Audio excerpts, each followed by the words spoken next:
20일 날 김건희 여사가 그것도 그 경호처 보안시설에서 느닷없는 조사를 받게 되면서 이 사건이 상당히 일파만파 확산이 좀 되고 있습니다. 지금까지 쭉 진행되고 있는 일련의 흐름 어떻게 보고 계십니까? 검찰이 윤석열 정권 이후에 계속 뭔가 좀 형평성 없는 그런 법 집행, 수사를 통해서 불신을 많이 받았지 않습니까? 네. 이제 드디어는 그 피의자에게 거꾸로 불려가고 예. 심지어는 핸드폰까지 뺏기고 이렇게 제출하고 제출하고 조사를 하는 이런 모습까지 취하고 또 그것들이 내부 또 분란까지 일으키는 원인이 되는 것을 보면서 검찰이 점차 이거 몰락이 가는 과정들을 눈으로 보는 것 같아서 마음이 좀 편치가 않은 그런 상황입니다.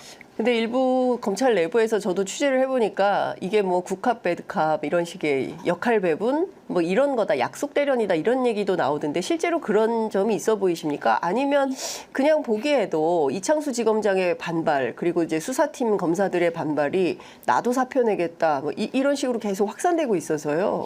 약속 대련이라는 것은 서로에게 이익이 있을 때 약속 대련이 가능한 거 아니겠습니까? 이원석 총장은 이 건으로 인해 가지고 아랫사람들한테도 무시를 당하는 모습을 보였고 이창수 검사장과 수사팀은 동료들에게 두고두고 지탄을 받을 이런 행태를 취했는데 둘 다 망가지는 약속 대련을 해야 할 이유가 없는 것이겠죠. 그래서 그건 괜히 그저 호사가들이 하는 얘기인 것 같고 약속 대련일 수가 없는 사안인 것 같습니다. 그러면 이게 이원석 총장하고 이창수 지검장의 갈등, 근본적인 이유는 어디에 있다고 보십니까? 누가 잘못하고 있는 겁니까 지금? 둘 다 문제가 있는 것인데 일단은 저 수사팀의 문제가 있는 것이겠죠. 이창수 지검장. 그 검찰을 그동안에 그 동일체 조직, 검사 동일체 조직이라고 얘기를 했지 않습니까?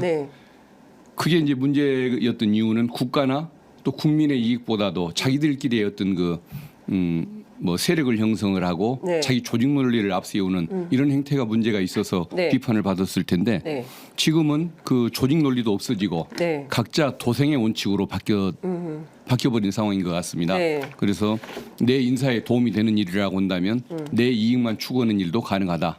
검찰 조직 총장도 필요 없고 동료 검사들의 지탄도 필요가 없고 나만 생각하면 된다는 이런 식으로 행태가 바뀐 것 같은데 결국은 그런 일을 저지른 아랫사람들이 제일 잘못이긴 합니다마는 총장이 왜 패싱을 당했을까?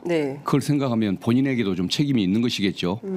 과거에 검찰의 욕을 많이 먹지만 그래도 그 인정받는 총장들이 있었지 않습니까? 뭐 송광수 총장, 또 뭐 김종빈 총장, 그리고 또 김진태, 뭐 김수남 총장 같은 분들을 제가 모시거나 옆에서 뵈면서 느꼈던 것들은 레임덕이 없었습니다. 물러나는 날까지. 그리고 퇴임하고 나서도 후배들한테 긴장감을 주는 또 존중받거나 경외심을 좀 주는 그런 분들이거든요. 그게 왜 그러냐면은 재직할 때 자기의 입장이 항상 분명했고 자리에 연연하지 않았고 공적인 것을 먼저 생각하는 그런 마인드가 있었기 때문에 그러는 것인데 이원석 총장이 그동안에 일선에서 그렇게 남용되고 왜곡되게 행사되는 수사권 계속 이런 것들을 지켜만 보다가 마지막에 뭘 해보겠다고 나서니까 저게 통할 리가 없는 것이겠죠. 그리고 본인이 그 거취와 관련해서도 물러날 기회가 몇 번 있었거든요. 지난번 인사패싱 때 물러날 수 있었던 거 아닙니까? 지난 5월. 남았지 않습니까? 이번에는 아랫사람들에 의해서 그 조사 방식과 관련해서 패싱을 당했는데 저는 그날이 물러나야 할 기회라고 생각을 했거든요. 또 남았지 않습니까?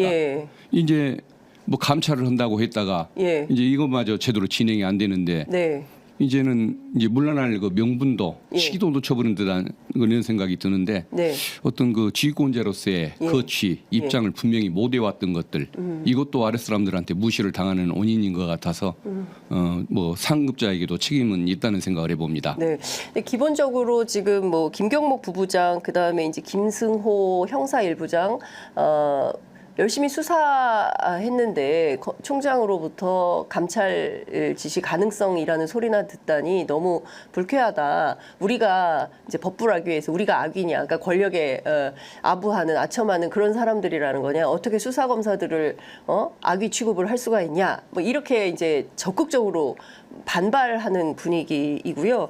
그리고 어제 JTBC 보도로 굉장히 중요한 문제가 하나 드러났는데요. 박성재 법무부 장관이 이원석 총장이 이제 수사 지휘권을 본인이 도로 가져가겠다고 하니까 이거 거부하면서 실제로 김건희 여사 조사 문제는 중앙지검과 대통령실이 소통하기 때문에 관여하지 말라 이런 취지의 발언을 했다는 겁니다. 그리고 이거 되게 심각한 거 아닙니까? 사실상 대통령실과 중앙지검이 알아서 할 테니 당신은 빠져라 이렇게 얘기하는 것 아닙니까? 예. 예.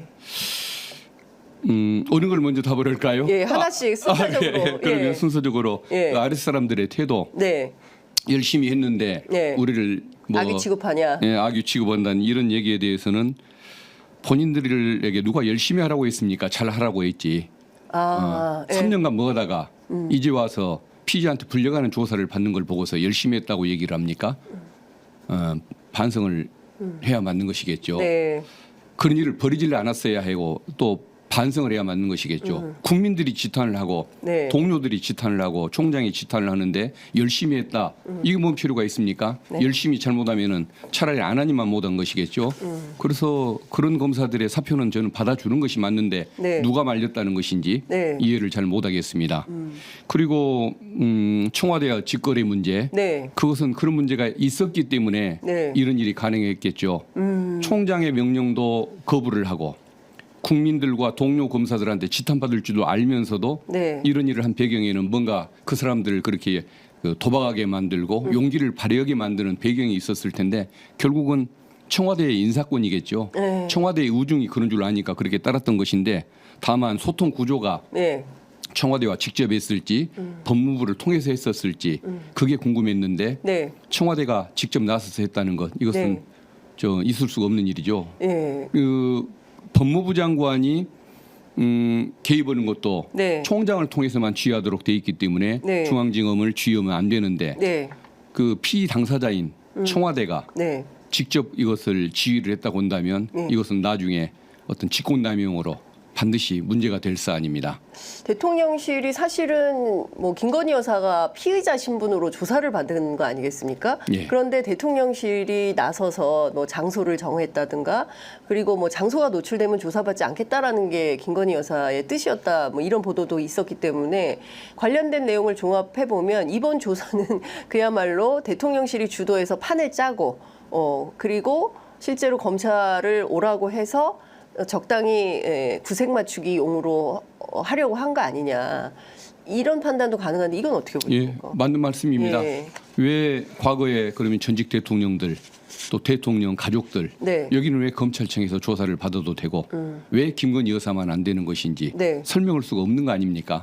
경호 문제를 얘기하지만 그분들은 경호 문제가 없었으며 야당 대표는 경호 문제가 없는 것이냐? 그건 뭐 논리적으로 설명할 수가 없는 얘기겠죠. 그리고 자존심 있는 사람들 같으면 핸드폰까지 뺏겨서야 되겠습니까? 차라리 그냥 가겠다고 했어야죠. 차라리 그냥 조사하자 가겠다. 우리를 그렇게 흉악범 취급까지 해가면서 조사를 할 거면 그냥 대면도 하기 싫다라고 갔어야 맞는 것이겠죠. 그리고 검사는 피의자가 아무리 세더라도 조사에 응하지 않으면 체포영장 청구권이 있는 거 아닙니까? 그렇습니다. 그걸 두고 있는데 왜 피의자가 검사들을 오히려 겁을 먹게 해야 하고 핸드폰까지 검사 거 회수를 해야 하는 것인지 참 뭐 설명할 길이 없습니다. 그 장소가 굉장히 중요한데 이제 그러니까 이원석 총장은 반드시 그 대검 청사 안에서 조사를 받도록 해라라고 했는데 결국은 제3의 별도의 장소에서 했단 말입니다. 이거의 차이에서 왜 그러면 별도의 장소를 택했을까? 그 이유는 어디에 있다고 보십니까? 경우는 아닌 것 같고. 김건희 여사가 가장 편안한 방법을 택해줬던 것이겠죠. 김건희 여사가 가장 편안한 방법. 본인이 어디가 홈그라운드냐에 따라서 사람의 심리는 달라진 거 아니겠습니까? 그런 심기 경호 차원에서 김건희 여사의 우중을 받들어 준 것 아닐까 싶습니다. 그러니까 먼저 70쪽짜리 서면 답변서를 내고 그리고 나서 조사가 이루어졌다. 뭐 이거는 모의고사 질문지 다 보여주고 답변서 쓰라고 한 것하고 같은 거 아니냐 이런 비판도 있던데. 맞습니다. 예. 뭐 먼저 시험 문제 다 주고 알려주고 밥 써서 와서 네. 뭐 간단히 예. 구술 면접이나 보자는 것과 같은 거 아니겠습니까? 예. 예. 결국 이거는 무혐의 수순으로 가기 위한 징검다리일까요? 그렇죠. 예. 과정을 보면 결과를 알 수가 있는 것이죠. 네. 그 피의자를 불러서 조사도 못하는 사람들, 예. 총장 말까지 무시를 해가면서 숨어서 조사를 했던 사람들이 예. 대통령 부인을 상대로 제대로 된 결과를 내기는 기대하는 건 어렵겠죠. 네. 그 나뭇잎이 싹과 가지가 노란데 네. 좋은 열매를 맺힐 수는 없는 거 아니겠습니까? 네. 예, 그럼 뭐 열매도 안 봐도 알 것 안 같습니다. 봐도 비디오다. 예. 예. 왜 이 시점일까요? 왜 20일이라는 시간을 선택했을까요? 특검법이 논의가 되고 탄핵이 논의가 되니까 예. 그 전에 예. 처리를 하고 싶었겠죠. 아. 예, 뭐 이렇게 조사가 됐지 않냐. 네네. 이미 다 조사를 하고 있는데 예. 그 왜 굳이 국회가 나서느냐. 예. 그다음 지난번에 그 최혜병 뭐 예. 사건 관련된 특검법 예. 거부할 때도 예. 경찰로 하여금 사건을 먼저 처리하게 했지 않습니까? 네네. 틀린 처리였지만 오히려 손해 보는 결과만 가져왔지만 그걸 항상 주요 시점마다 먼저 경찰의 조치, 검찰의 조치를 하게 만들어서 네. 본인들이 빠져나가려는 명분을 삼는 것이겠죠. 예. 그 앞서 이제 그 박성재 법무부 장관이 유독 이원석 총장에게는 굉장히 가혹한, 이를테면 인사패싱 논란 때도 그거 뭐 검찰총장한테 꼭 얘기를 해야 되는 것은 아니다. 뭐 인사권 장관이 할 수 있다. 뭐 이런 얘기를 한다거나 이번에도 대통령실과 조율해서 중앙지검에서 알아서 처리하는 것이다. 라는 방식으로 하는 것에 대해서 앞서 이제 직권남용 고발에 해당한다고 했는데 야당에서 이 문제를 좀 집요하게 물고 늘어질 예. 뜻이 있으신가요? 아직까지 이제 문제 삼을 시간이 예. 짧아서 없었던 것인데 네. 이것은 당연히 예. 어떤 그 뭐 특검법을 통하든 네. 아니면 청문회를 통하든 예. 아니면 국정조사를 통하든 반드시 밝혀내야 할 예. 그런 문제라고 봅니다.